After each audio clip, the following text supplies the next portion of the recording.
সন্ধে হয়ে আসার এই সময়টায় মন ভারী হয়ে আসে। কেন তা জানেন না উর্মিমালা। বিকেলের দিকে দিনের তাপ কমে এলে তিনি এক কাপ চা নিয়ে বারান্দায় রাখা চেয়ারটায় এসে বসেন। সামনে বাঁধাইন ধুধু অনাবাদি জমি, বিশাল ভেরি আর আকাশের সামিয়ানা, দূরে অট্টালিকার জঙ্গলের আবছা সিলুয়েট। অদূর ভবিষ্যতে এই চিহ্নটুকু হয়তো আর থাকবে না। নগরায়নের খপ্পরে পড়ে হারিয়ে যাবে সব। বেলঘরিয়ার যে বাড়িতে বিয়ের পর এসে উঠেছিলেন, আজ উর্মিমালার সেই গৃহস্থ বাড়িটার কথা মনে পড়ে মাঝে মাঝে। বয়স হলে যেভাবে স্মৃতিচারণের ঝোঁক আসে, ঠিক সেভাবে সামনের ছোট্ট বাগানটা অখিলেশ কত গাছ করেছিলেন। গন্ধরাজ লেবুর গাছটায় যে লেবু হতো, তীব্র গরমের দিনে জল দেওয়া ভাত সেই লেবুর রস দিয়ে মাখলে বাইরে থেকেও সুঘ্রাণ পাওয়া যেত। জবা, কলকে, কাঞ্চন, এমনকি একটা শিউলি গাছও ছিল। বাগানে জায়গা কম পড়ায় ছাদও দখল হয়ে গেল হরেক রকম টবে। বড় ভালোবেসে দোতলা বাড়িটা বানিয়েছিলেন। একমাত্র ছেলে অমিতেশের বিয়ে তাহলে একটা ভরা সংসার হবে, এই স্বপ্ন দেখা ছিল অখিলেশের প্রিয় শখ। উর্মিমালাও স্বামীর ভাবনা রেখা বরাবর চলতেই অভ্যস্ত হয়ে গিয়েছিলেন। সূর্য পড়ে এলো দিগন্তের ওই পারে। রাস্তার আলো, বিলবোর্ডে নিয়ন আলো জ্বালিয়ে শহর যখন অন্ধকারকে আর বিশুদ্ধ থাকতে দেয় না, সেই কৃত্রিমতা উর্মিমালার বড়ই প্রকট মনে হয়। তিনি ঘরে চলে আসেন, বই নিয়ে বসেন। আগে পড়া বইও আবার পড়তে পড়তে ডুবে যান গভীরে। কখনো কখনো ফোন করে অমিতেশ বা ওর অবাঙালি বউ মিত্রা। খুদে পাপাইকেও ঠাম্মির সঙ্গে কথা বলায় মিত্রা। উর্মিমালার ভালোই লাগে, কিন্তু উনি বোঝেন প্রত্যাশা গাছের শিকড় অনেক দূর পর্যন্ত ছড়িয়ে রয়েছে। ইচ্ছা হয় পাপাইটাকে কোলে নিয়ে আদর করতে, সামনে বসিয়ে ওর আদরগুলি শুনে হেসে গড়াগড়ি যেতে, উদুরন্তপনা করে কোনো কিছু ভেঙে ফেলো বা ছিঁড়ে ফেলো, আবার সেসব গুছিয়ে রাখতে। কিন্তু আজ এই সবে কি ছুটে চলার যুগে ইচ্ছেও তো ট্যাবলেটের মতো নির্দিষ্ট ডোজ মেনেই গ্রহণ করতে হয়। বেশিও নয়, কমও নয়। উর্মিমালা অগত্যা একাকিত্ব থেকেই যাপনের যতটুকু রস শুষে নেওয়া যায় নিতে থাকে। দাদা, এখান থেকে চলে যাওয়ার ডিসিশনটা ঠিক নয়। বর্ন অ্যান্ড ব্রট আপ যেখানে, সেখান থেকে একটা অনাত্মীয় পরিবেশে গিয়ে এই বয়সে মানিয়ে নিতে পারবে? রাত বিরিতে কোনো প্রয়োজন হলে কাকে পাবে? প্রবীর কাতর হয়ে বলেছিল। দাদা বা বৌদি মাঝরাতে একটা ফোন করলে তুই তোর বাহন নিয়ে উপস্থিত না হয়ে থাকতে পারবি? অখিলেশ স্মিত হাসিতে একথা বলে প্রবীরকে থামিয়ে দিতেন। বাড়ি বিক্রি হওয়ার পর চলে যেতে সপ্তাহখানেক সময় চেয়ে নিয়েছিলেন অখিলেশ। বাগানের গাছগুলোর মধ্যে এমনভাবে গিয়ে দাঁড়িয়ে থাকতেন, বোঝা যেত ভেতর থেকে প্রকাণ্ড মন খারাপের একটা পাহাড় ঠেলে বেরিয়ে আসতে চাইছে, আর প্রাণপণে তাকে রুখতে চাইছেন অবসরপ্রাপ্ত অধ্যাপক নির্বিবাদী মানুষটি। যাওয়ার আগের রাতে উর্মিমালাকে বলেছিলেন, কেন চলে যাচ্ছি একবারও জিজ্ঞেস করলে না তো? উর্মিমালা উত্তরে বলেছিলেন, আজ পর্যন্ত তোমার সব সিদ্ধান্তে সহমত পোষণ করেছি, আজও তাই করছি। কি আর জিজ্ঞেস করব? নিশ্চয়ই কিছু একটা কারণ তো আছেই। পাপা এ বাড়িতে কোনোদিন থাকতে আসবে না, অতিথির মতো মাঝে মাঝে আসবে ছুটি কাটাতে। সারা পাড়ার লোক আমাকে বা তোমাকে দেখা হলেই জিজ্ঞেস করবে পাপাই কবে আসছে, ফোন টোন করে নাকি সেটাও কমিয়ে দিয়েছে। এই প্রশ্নগুলো ওরা কেন করবে জানো? কারণ আমি কোনোদিন ওকে পাড়ার ছেলেদের সঙ্গে বৃষ্টিতে ফুটবল খেলতে দিইনি, সবার সঙ্গে মিলে সরস্বতী পুজো করার মজাই পাইনি। পেয়ারা বা কদবেল চুরি করে খাওয়ার অ্যাডভেঞ্চারও ওর অজানা, আর এর ফলে ও একজন কমপ্লিট হিউম্যান বিইং হয়ে উঠতে পারেনি। প্রকৃতির সঙ্গে যার নারীর যোগাযোগ নেই, মা বাবার প্রতিও সে উদাসীনী হবে। এতে আশ্চর্য কিছু নেই, এ আমারই অযোগ্যতা। কৈফিয়ত দেওয়ার ভঙ্গিতে বলে চলা অখিলেশের কথাগুলো উর্মিমালার দুচোখ ভিজে ওঠে। যেখানে যাচ্ছি ওখানে কেউ কারো খোঁজ রাখে না। আমি আর তুমি জাস্ট একটা নাম্বার, 14C3/2। আমাদের যে কোনো প্রয়োজন, শরীর খারাপ ইত্যাদির জন্য লোক হাজির। এজন্য মাসে মাসে টাকা দিয়ে রেজিস্টার থাকতে হবে, শুধু এইটুকুই অখিলেশকে বলায় পেয়েছে।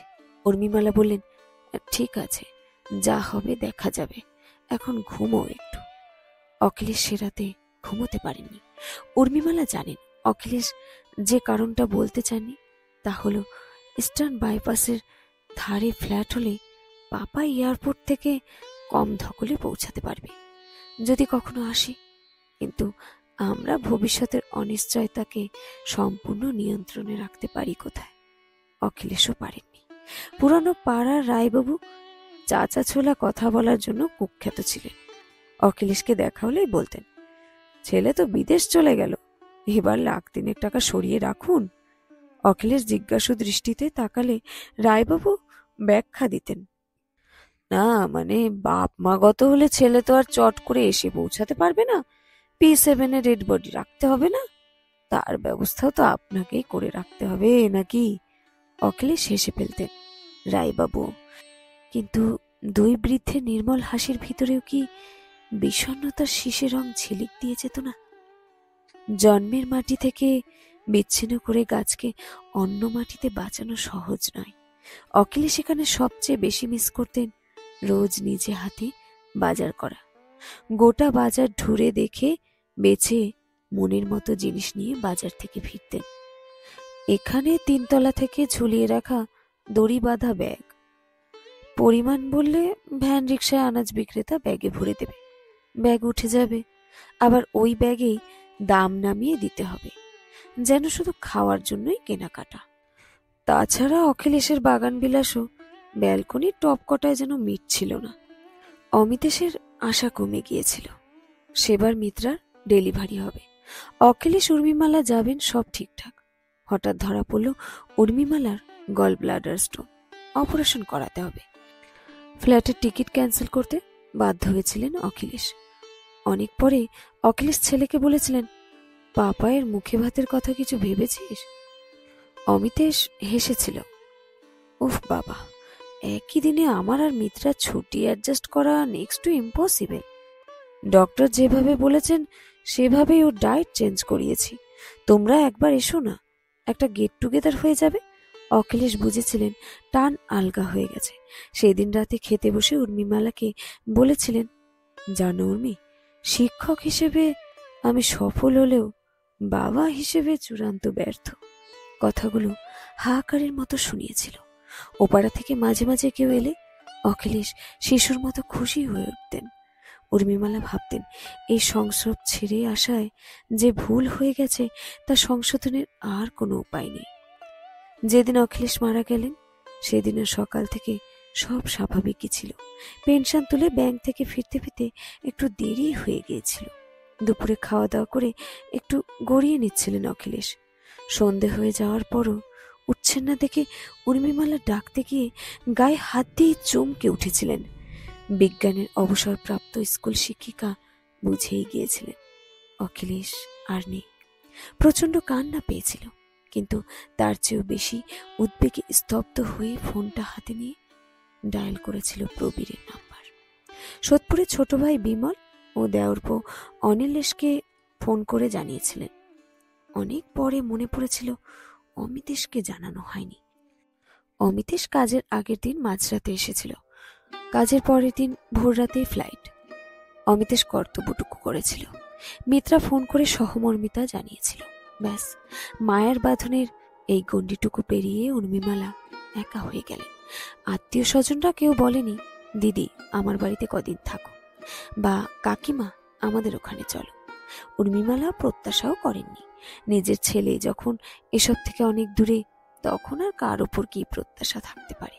তবু মানুষের মন যুক্তির বাঁধানো রাস্তা ছেড়ে বিষণ্ণতার পায়ে হাঁটা পথে বেছে নিতে চায় আনমনে। সেদিন ভোরবেলা রোজকার মতোই 5টায় উঠেছেন উর্মিমালা। হাঁটতে বেরোবেন, চা করছেন কিচেনে, ফোনটা বেজে উঠল।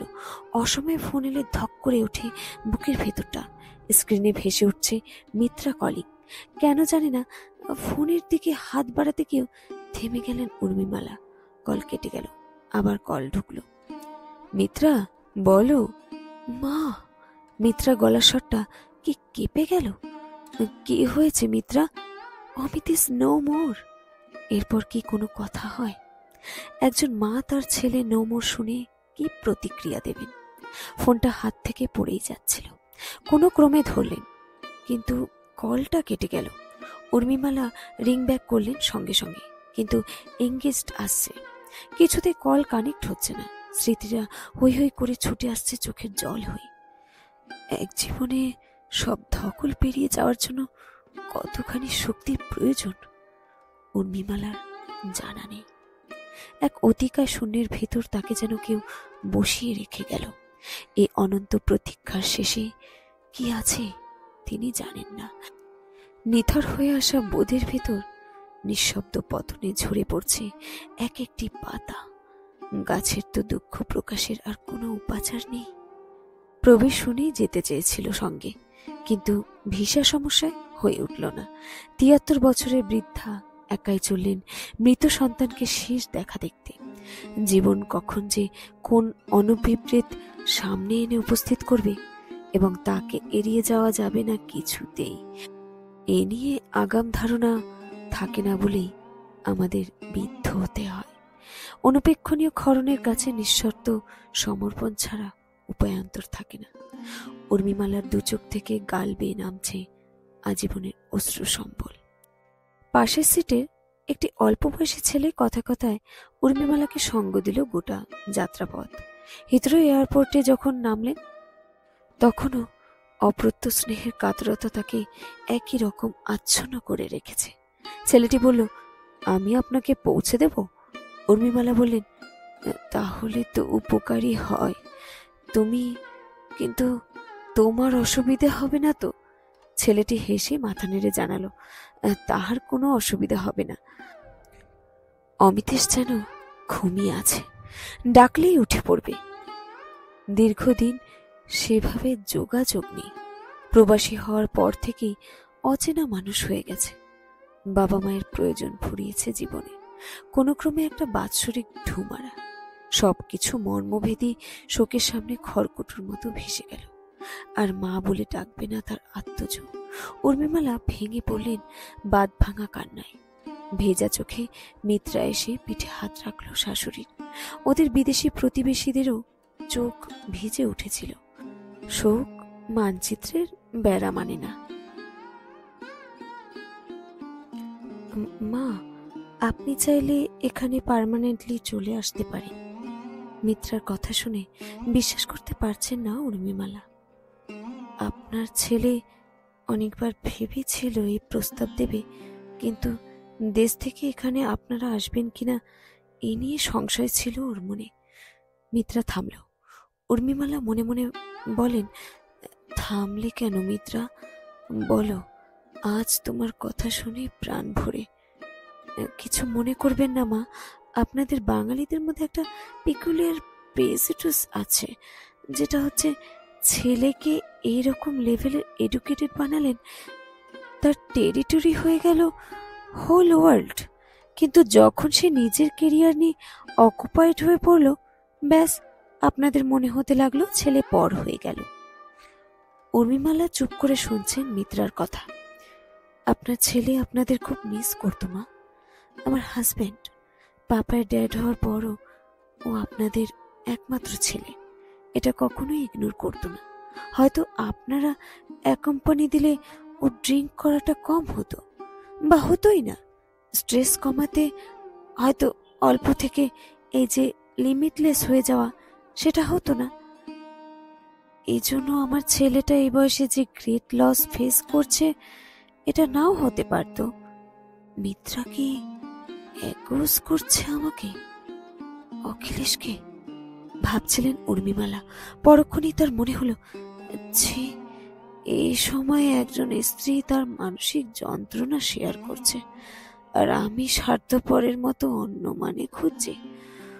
অমু তো আমারও ছেলে। উর্মিমালার মনে হলো, আত্মপ্রতিষ্ঠিত একজন নারী হওয়া সত্ত্বেও জীবনে কোনোদিন তিনি অখিলেশের বিরুদ্ধে কোনো কথা বলেননি। আজ বুঝতে পারছেন, কয়েকটি ক্ষেত্রে অন্তত বলা উচিত ছিল। সবাই একসঙ্গে থাকলে কে বলতে পারে তাকেও একের পর এক এই ধাক্কাগুলো পেতে হতো না। অখিলেশ চলে গেলেন, অমু চলে গেল। সব যন্ত্রণা তো তার একারই। না, এবার অন্তত তিনি মনের ডাকে সাড়া দেবেন। তিনি মিত্রা পাপায়ের সঙ্গে থাকবেন। এভাবে গিটগুলো খুলে যেতে থাকলে এমন একদিন আসবে যেদিন আর অর্জন বলতে কিছুই থাকবে না। সবই বিসর্জনে চলে যাবে। যতটুকু আটকানো যায় চেষ্টা করে দেখাই যাক না। আমি এখানে চলে আসব মিত্রা, তুমি ব্যবস্থা করো, দৃঢ় গলায় বললেন উর্মিমালা। আমি সব ব্যবস্থা করে নিজে গিয়ে আপনাকে নিয়ে আসবো মা। ওখানকার প্রপার্টি সেল করব না, কলকাতায় আমাদের একটা সেল্টার থাকুক। উর্মিমালা মাথা নেড়ে সাই দিলেন। আজও উর্মিমালা দিন গুনছেন। এই বুঝি মিত্রার ফোন এলো। শেষ হলো আজকের গল্প নাগাল। কলমে রাজেশ গঙ্গোপাধ্যায়।